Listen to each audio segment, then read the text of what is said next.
नमः। अथ द्वादशोऽध्यायः। भक्तियोगः। अर्जुन उवाच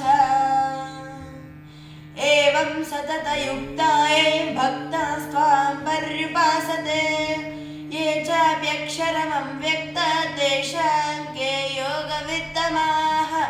श्रीभगवानुवाच मय्यावेश्य मनो ये मां नित्ययुक्ता उपासते श्रद्धया परयोपेतास्ते मे युक्ततमा मताः। ये त्वक्षरमनिर्देशम् अव्यक्तं पर्युपासते सर्वत्र गमचिन्त्यं च कूटस्थमचलं ध्रुवम् सन्नियम्येन्द्रियग्रामं सर्वत्र समबुद्धयः ते प्राप्नुवन्ति मामेव सर्वभूतहिते रताः।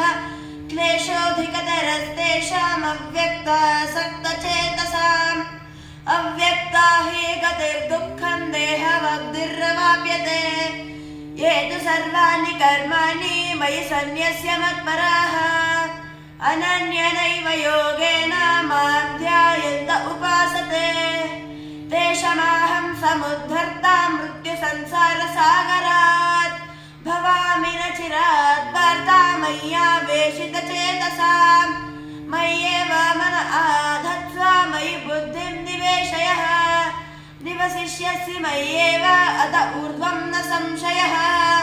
अभ्यासेऽप्यसमर्थोऽसि मत्कर्म परमो भवः मदर्थमपि कर्माणि कुर्वन् सिद्धिमवाप्स्यसि अतैतदप्यशक्तोऽसि कर्तुम् मद्योगमाश्रितः सर्वकर्मफलत्यागसि तथा कुरु यथात्मवान्।